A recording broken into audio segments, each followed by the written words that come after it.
9, 8, 7, 6.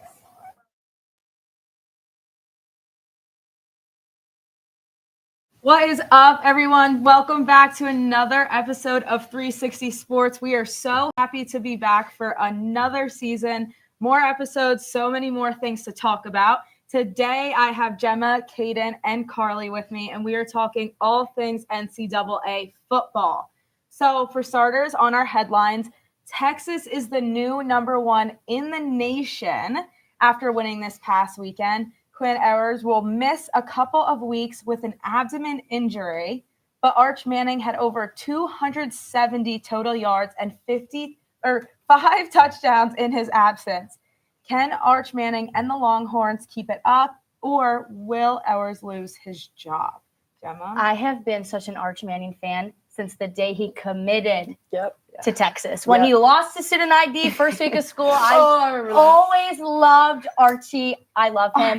I think this is like the best case scenario for Texas with their starting quarterback going down. They have a really good backup to step in and help them keep that one spot in the AP poll. Yeah, I mean, I was super impressed with Arch. He was super mobile, much more mobile. He had, that big run, and I was impressed by that. But I will say, Georgia is coming up. Texas versus Georgia in 2 weeks. Georgia's #2. Texas is #1 right now. And if Ewers is not back by Georgia, Arch playing against Georgia defense in a big-time game like that, that worries me. So I think Quinn is undisputedly the better quarterback right now. UTSA, not the greatest school. I want to see Arch do a little bit more against some better comp.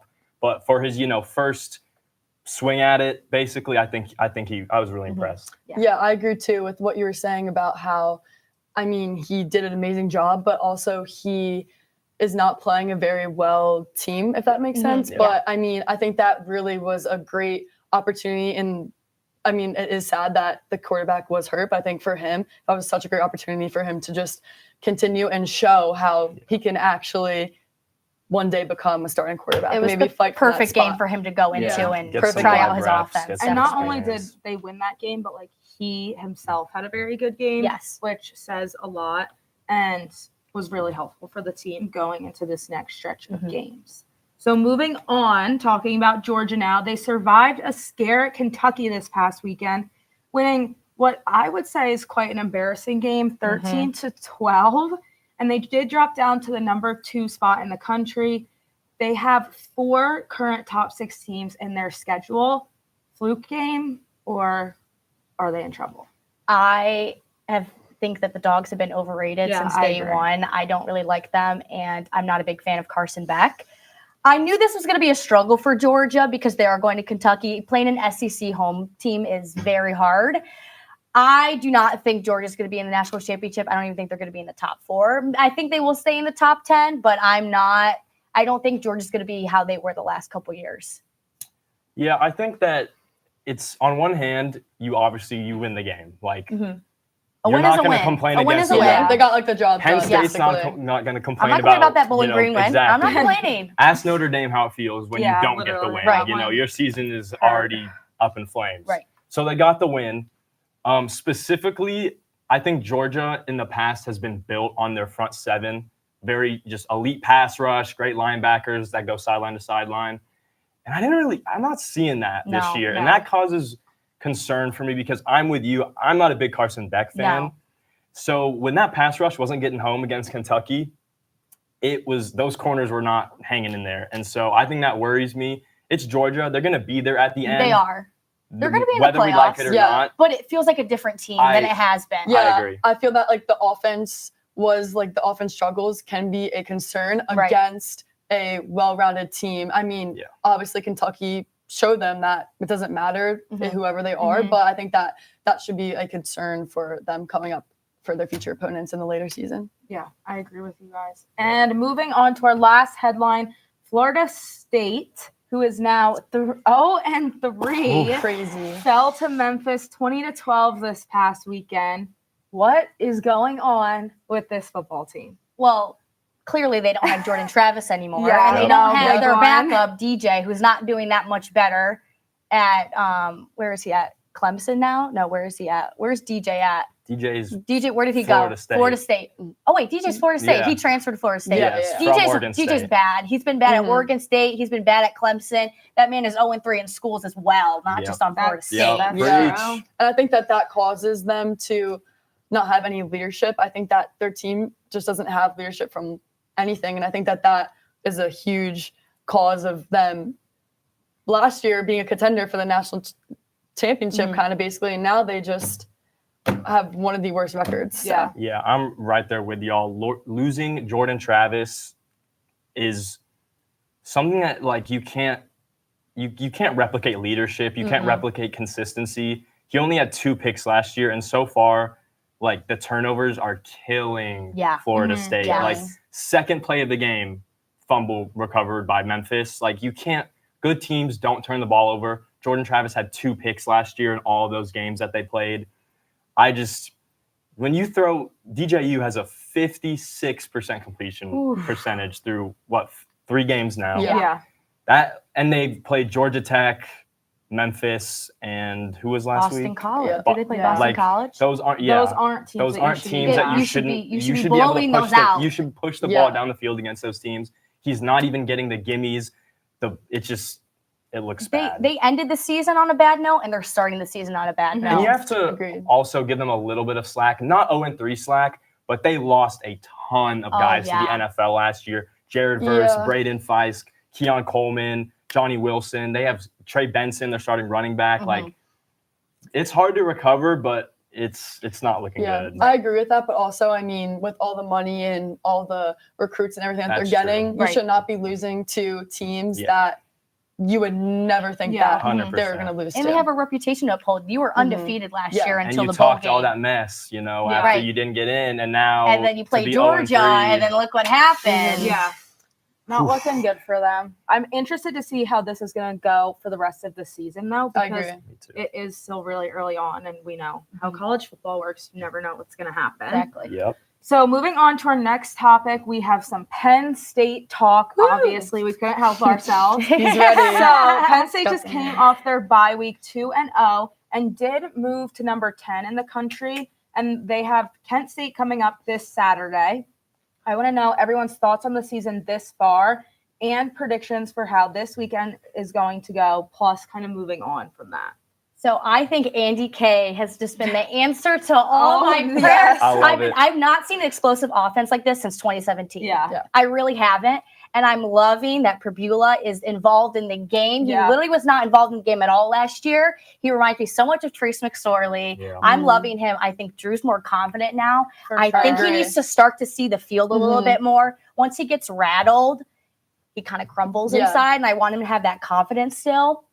Defense, they were great against West Virginia. They struggled a little bit in Bowling Green, but they did make adjustments in the second half, which I love to see. But I hope Kent State's a blowout. I think it actually is going to be a blowout this week. We need it. We need it. Yeah, I mean, I agree. I do think they will blow Kent State out this weekend. That shouldn't be too much of a challenge. But through 2 games, really my only complaint that is just kind of like a blinking red light is I want to see Tom Allen's defense be more aggressive. Yeah, I agree. Against Bowling Green, you have more talent than them. I agree. And to play off the ball as much as you did and give them the constant slant routes, the constant drags, like you need to get up on the line of scrimmage. Don't give these guys free releases. You need to let Abdul Carter, DDS, rush the passer, give them some time.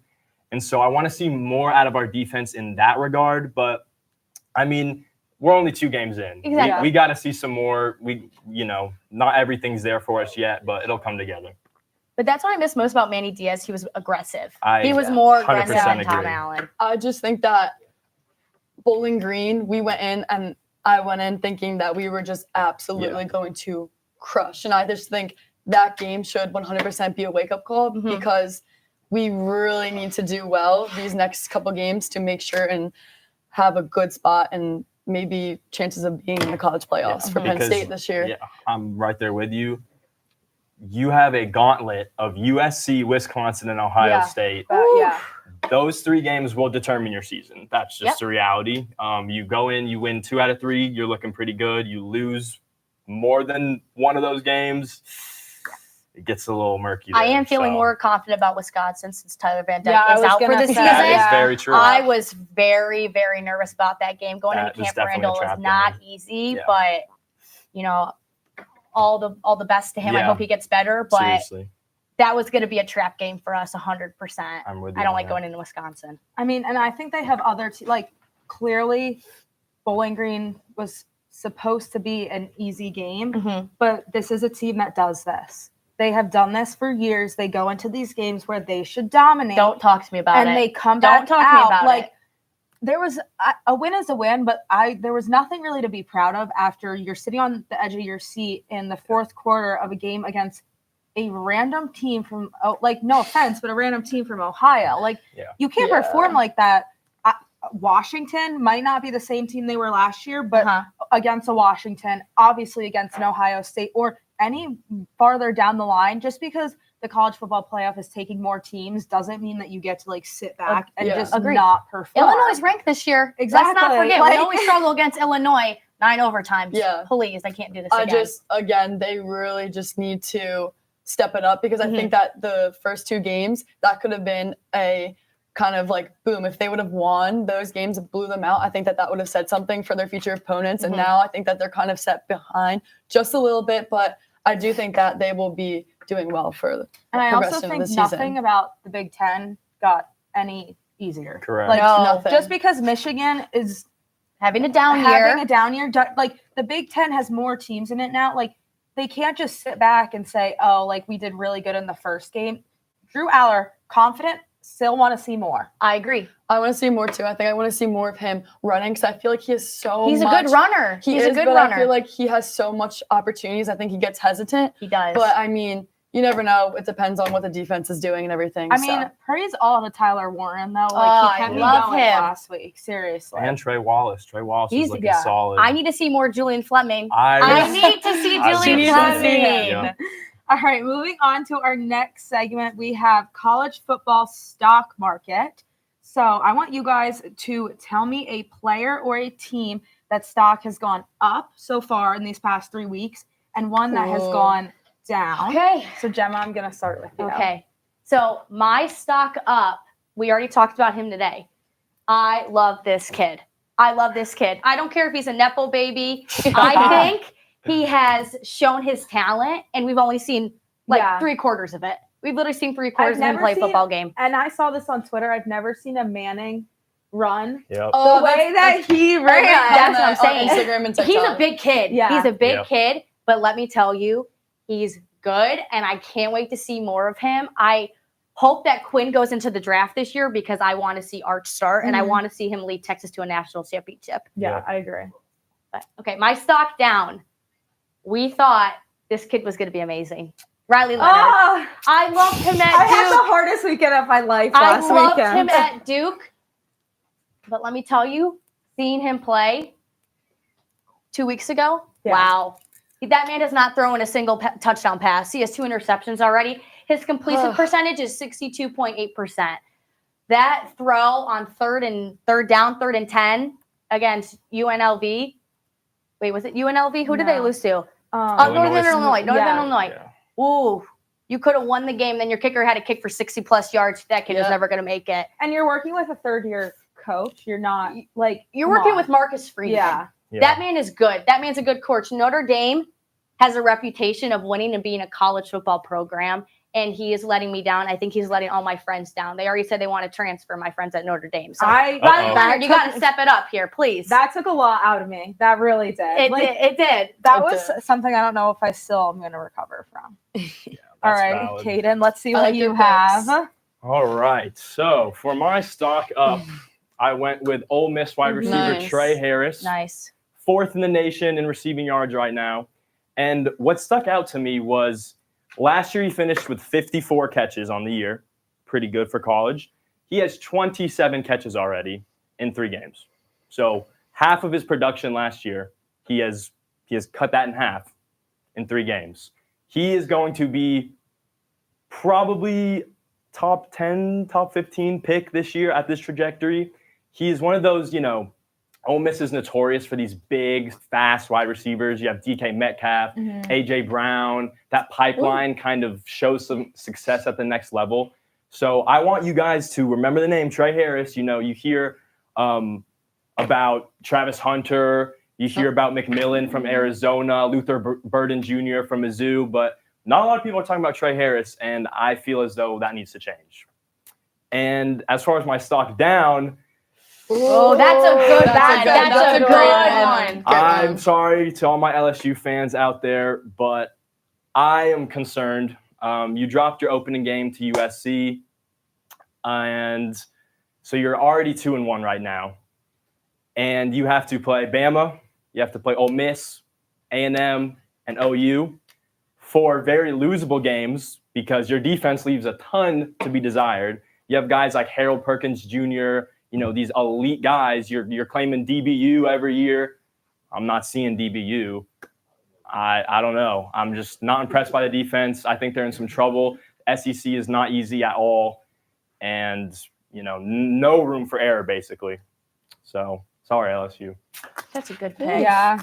That's one that you don't. I feel like LSU obviously goes up and down a lot, but still, that's and Ole Miss is scary this year. I'm scared of Ole Miss this year. Very good this year.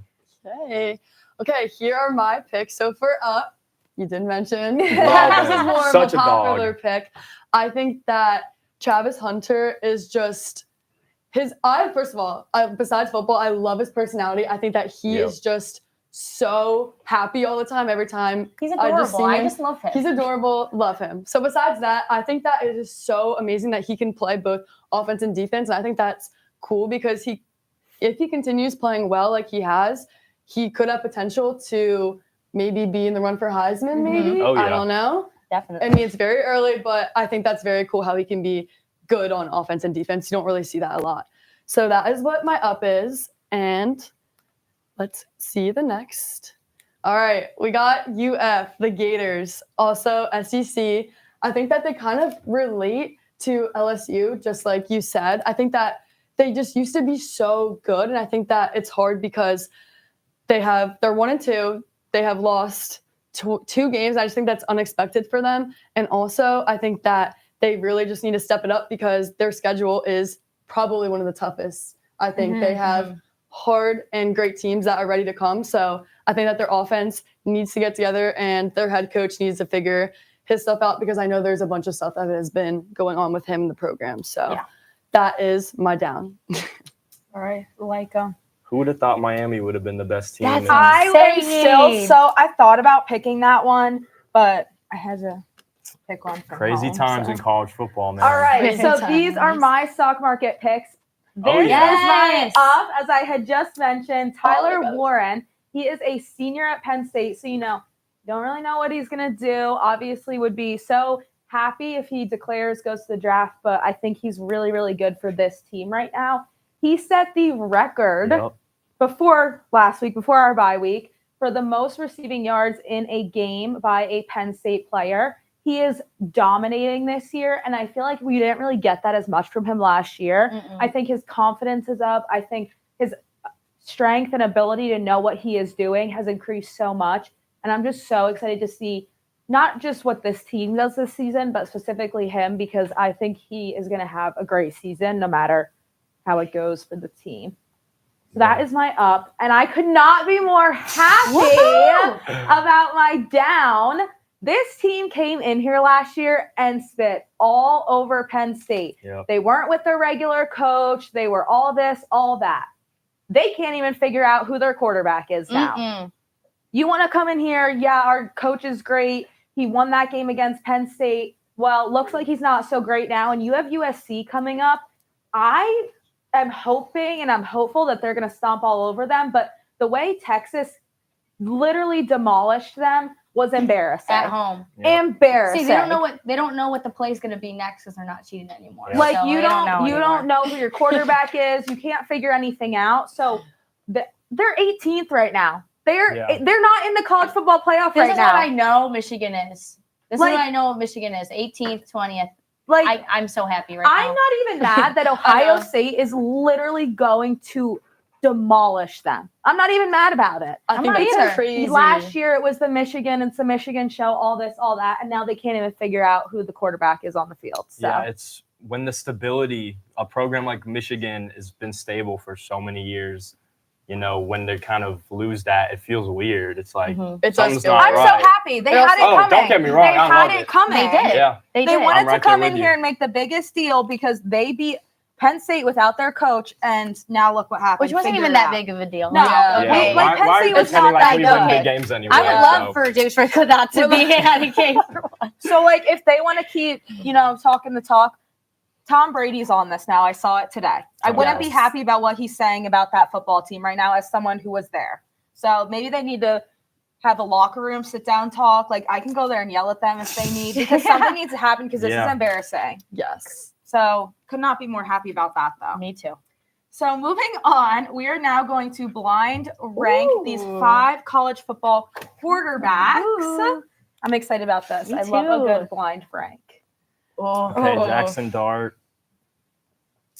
I'm pretty sure he leads the country in passing yards. You gotta do like that 2. doesn't tell the whole story. You gotta do 2. I'd be down with 2. I'd be down with 2. Yeah. You think 2? 2. I think 2. Because I think there's someone going to be. Or 3, though, because you know what they're going to But I think he's really good. I think he's really good to us. He tore us apart in the Peach Bowl. He tore us apart in the Peach Bowl. Every team Penn State played last year practically tore them apart some way or another. Every good team. Okay, but I really like Jackson Dart. I would put him at 3, but we can settle for 2. Yeah, my vote's 2. I think 2. Okay, fine. 2. But if there's someone else that comes up that's better. See?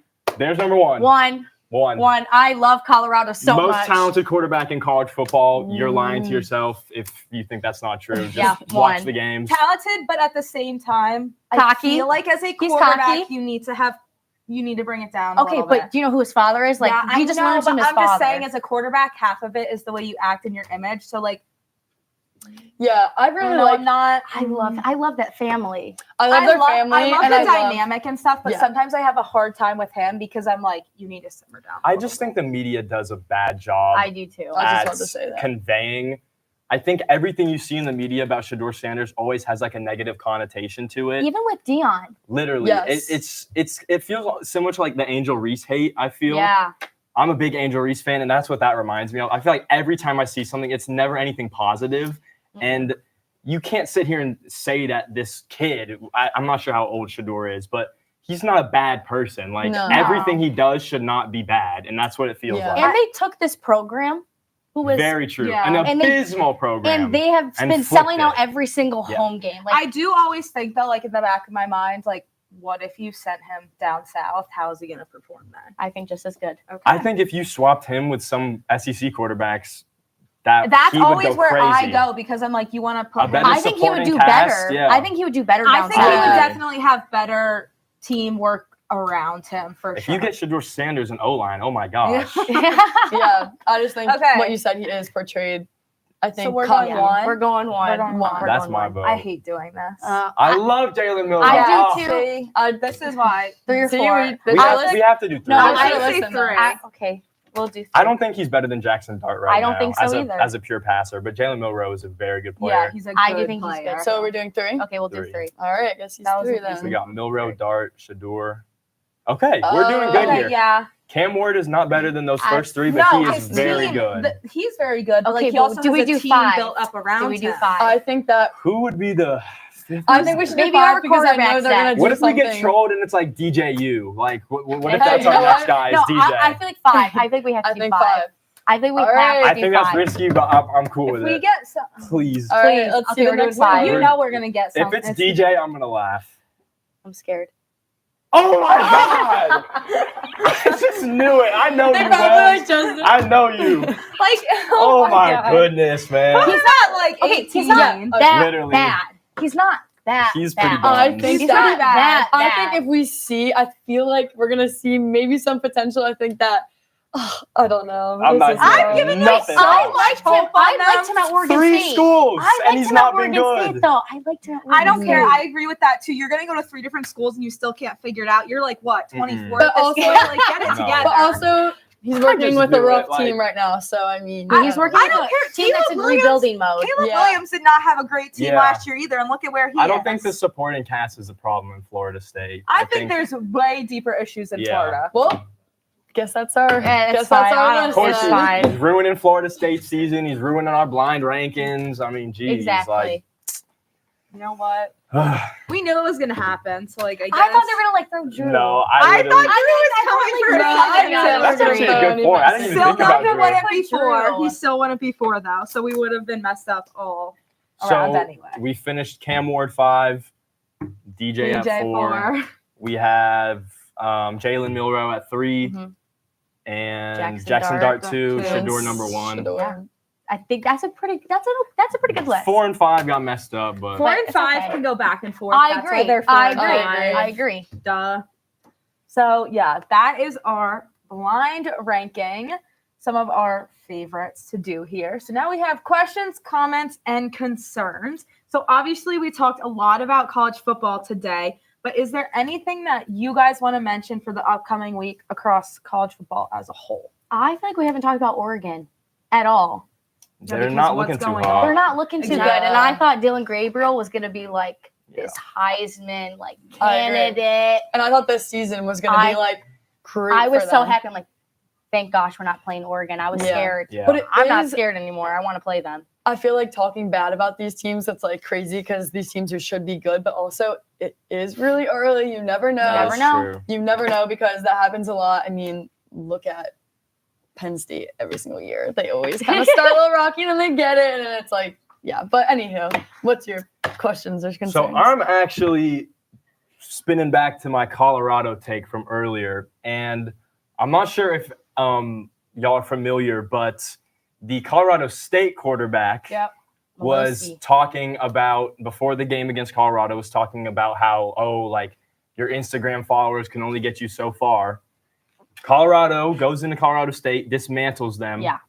Post-game, Shador, not a big fan of the other guy talking smack before the game, because when Shador does it, it's always Colorado selfish. State He's was rude. upsetting me last year when they were talking about Playing Deion dirty Sanders in the not game taking as off well. his hat, not taking off his glasses. I don't respect that. He doesn't get to do it. And then the quarterback of the other team gets to do it, and everybody's like, "Oh, it's just game talk." I'm not over Colorado State with the dirty hit against Travis Hunter last year. I'm not over that. That was awful. And also, to go off your point, I also don't like how he was talking bad and like basically talking to the media. Right. And then he like kind of after the game when he went up, he he was trying to act all nice, and then he was like acting like the victim. It's hypocritical in my opinion. I don't know, but I mean, you never know what goes on. I mean, social media surrounded by sports is just such a sensitive place. Yeah. Like social media in general, 100%. but especially with these kids and these teams, because it's like it's just a new era. Yeah. You know? And all the NIL and everything. It's like now it's kind of all about money, which is a good and bad thing, but I think that I just want consistency. I don't know about anybody else, but I'm like slightly concerned about the playoffs this year, just how this whole 12 teams. I'm not a fan of how it's gonna work. Like, because some random team is gonna sneak in there and somehow it's gonna be like March Madness. Like I just want to host a playoff game. I just want to host. I just want to host round one. That would be great. And I believe you're guaranteed top 4 seed as the winner of your conference. So I believe, unless I'm mistaken, that a Pac-12 team is going to be a top 4 seed. Yeah. If you guys, that's what I'm saying. That's like nasty. That's not. Like, it should be the best 4 are the top 4 seeds that get the bye. And so it's still like messed up. Yeah, it is. Yeah. If you guys I'm right there with you. I'm a little nervous. 2, who do you think will be in the final championship game right now? 2. But everything that you have seen, I know it's the beginning of the season, but Texas, Penn State. Texas, Penn State. I would love that as a fan of both of those. I would say my gut is telling me. I don't want to say it, but I'm going to say Texas. No, don't you say it. I know what you're going to say. And Ohio State. I knew you were going to say that. I'm sorry. That's what my gut's telling me. What do you think? I don't have 2, but like I would love to see Miami go. Like that would be I think that would be really fun. cool. Like back in the from the olden days. I do want to see Texas. I do want to see Texas in there. I don't want to see Ohio State in there. But they might looking how they're a really good team. But I think maybe Jordan game respects game. My time is ticking, and I need Penn State to win the national championship while I'm a student here. I'm right there now. With you. Yep. Yeah. I don't know if that's ever going to happen, but we can hope and dream. we can hope. All right. So that is going to wrap us up for today for the college football segment. Tune back in tomorrow. We have baseball, all things baseball tomorrow with the crew. So thank you guys so much for tuning in tonight. For Gemma, Cadyn, Carly, I am Kylee, and we will see you guys again